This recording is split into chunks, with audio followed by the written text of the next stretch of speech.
This is the new Audi A6 now in its 9th generation.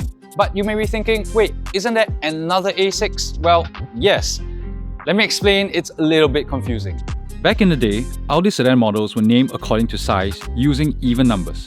A4, A6, A8. Odd numbers denoted coupe variants, so A5, A7. Then hatchback models were introduced, A3 and A1. Then SUV models. These use odd numbers to denote size, Q3, Q5, Q7. That was then complicated by the Q2 and Q8. When the decision was made to go all-electric, Audi committed that EV models will use even-numbered designations, so Q4 e-tron, Q6 e-tron, and yes, the newly introduced A6 e-tron.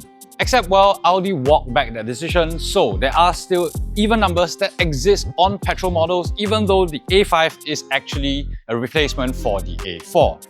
It's all super confusing, but what it means is that there are now two A6 models in the market, the electric A6 e-tron as well as this petrol-powered A6.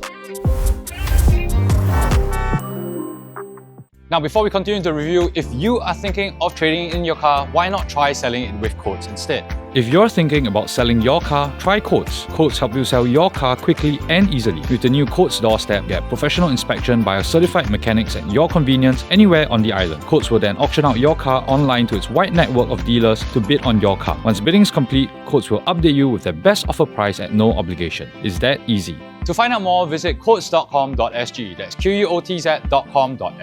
Now, back to the review. The Audi A6 is powered by a 2-litre turbocharged engine producing 201 brake horsepower and 340 Nm of torque. The 7-speed S-tronic transmission brings the car from 0 to 100 km/h in 8.2 seconds. The car has a claimed fuel consumption of 13 km per litre. To find out more about the Audi A6 or any other car, head on to Sgcarmart.com to help you make the smart choice on your next car. Naming confusion aside, this A6 is actually a familiar and long-standing formula for Audi.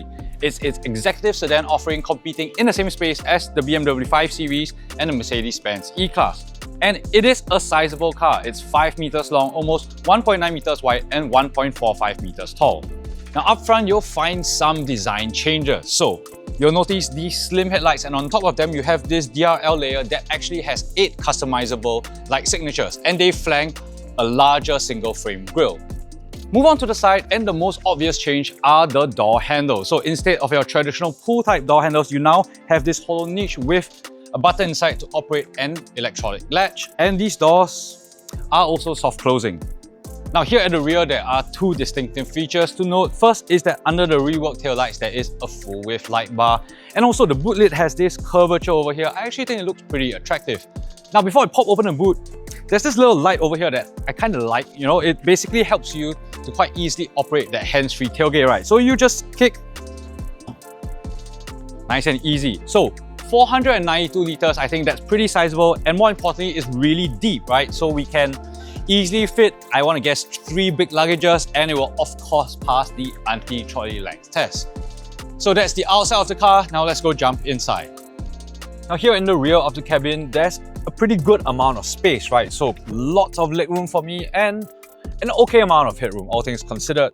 This is also a very nice and comfortable and premium space. So material quality is high. I think the seats are nice and supportive. And you know, it's a nice space to be.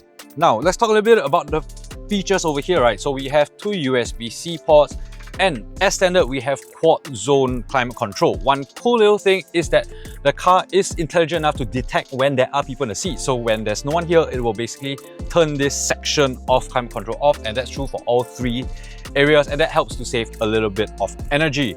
Now, as far as controls are concerned, you can obviously manually press the plus and minus buttons, but you can also slide up and down over here. So it's nice and easy.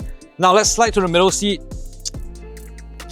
The seat itself is actually pretty wide and honestly quite comfortable, but there is this massive protrusion over here because this is a front-wheel drive model, but there are also quattro all-wheel drives as well. So this is basically, you know, transmission tunnel, right? So you're not gonna really be able to put your feet up here. But because there is quite a lot of room over here, I think, yeah, the middle passenger can fit their feet right over here at the side. I wear size UK 10 shoes and my feet fit just fine. So no complaints. I think 3 adults can sit here very comfortably, even for longer journeys. So let's now jump into the front. Now here in the front, it is the new generation Audi cabin. You can actually go and watch the review I did of the Q5 recently. It's more or less identical, so I'm going to be saying a lot of the same things, right? So here we have 11.9-inch digital cluster and 14.5-inch MMI display in this curved display over here. It's nice, you know, I am okay with this new interface. It's a little bit more complicated than before, but all things considered, I think it's fine. I suspect, like me and most people, you're just gonna leave it with your CarPlay on and then it's more or less a set and forget kind of thing. One thing I do want to touch on is actually the HUD, the head-up display. So Audi says that it actually has 80% more display area than before, and you can actually toggle it with this button over here. You know, you can toggle it to show like your minimum display, your media player, as well as your navigation and driver assist, which will basically mirror this view over here. But the feature that I find useful is that basically when you are in a tight space, right, you know, the screen over here will show you your distance warning, and then for an Audi will show you the distance away, and then the orange and red to show you how close you are to an obstacle. That actually appears in the HUD as well. So as you are navigating a tight, let's say a car park ramp, instead of having to look there and then glance there, you can just keep your eyes there and you can still see what's happening. So that's nice and useful. As far as the rest of the cabin is concerned, it's a high quality cabin. Material quality is nice and high, plenty of leather all around. And it's all very, very well put together, right? So everything feels very solid. So I like that. I also like this new center console. It just frees up everything a little bit more. Now, one thing, this car comes standard with a Bang & Olufsen surround sound system. Sounds great, no complaints over there. So yeah, it's all things considered a fairly straightforward, simple cabin. There is this steering wheel, which, you know, I still don't like the haptic controls. We've talked about it plenty, so don't really want to belabor that point. Can't wait for when Audi finally brings back the physical controls. So that's a look at the cabin of the A6. I think no surprises here. Now let's go drive this car and see whether there are any surprises on the road.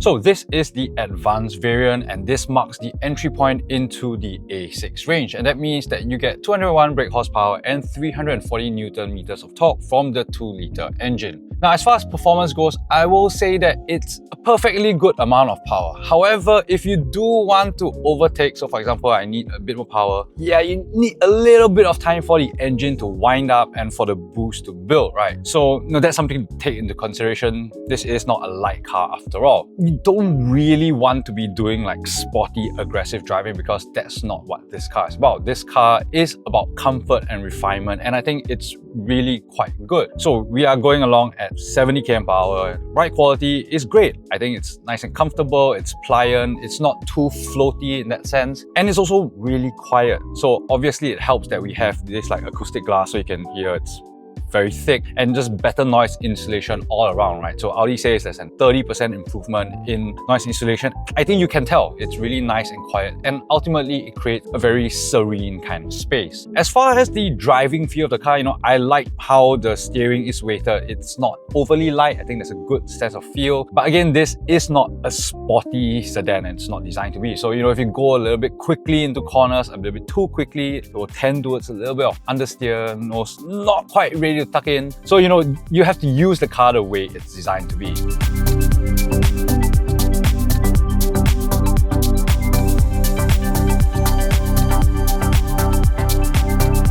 So the new Audi A6, is it a will buy, won't buy, or go try? To me, this is a go try. So this new A6 is definitely an improvement from before. It's more refined, it's more quiet, I think it's more comfortable, there's a higher level of equipment, and I do think it looks swankier than before as well. But it's also worth considering the context, right? This segment is a very well-established segment, and you know, there are the big dogs, right? Your Mercedes E-Class, your BM 5 Series, perhaps the Lexus ES. At $378,000, this A6 is actually $10,000 more expensive than your base 520i, and it's a fair bit cheaper than the E-Class. The Lexus ES is also a cheaper car, but that's the old model. The new one is actually on its way to Singapore already, so it's not quite launched yet, but I suspect it will be a little bit more expensive than this car. So in that price context, I would say that the A6 is competitive, but not quite a steal. This is definitely a much more understated option, right? There are some of the other models models are a little bit flashier, a little bit more in your face, a little bit more eye-catching, and some people like that. In this context, I'll say that the A6 is competitive but not quite a steal. It is definitely quite an understated car and that has its own appeal, right? Some drivers want something more flashy and more attention-grabbing, and certainly this A6 isn't that. It's a much more conservative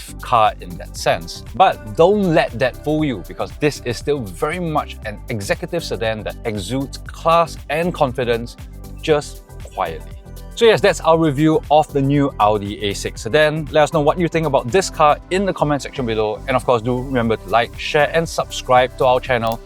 And you can also, of course, hit the notification bell to be alerted of all our upcoming videos.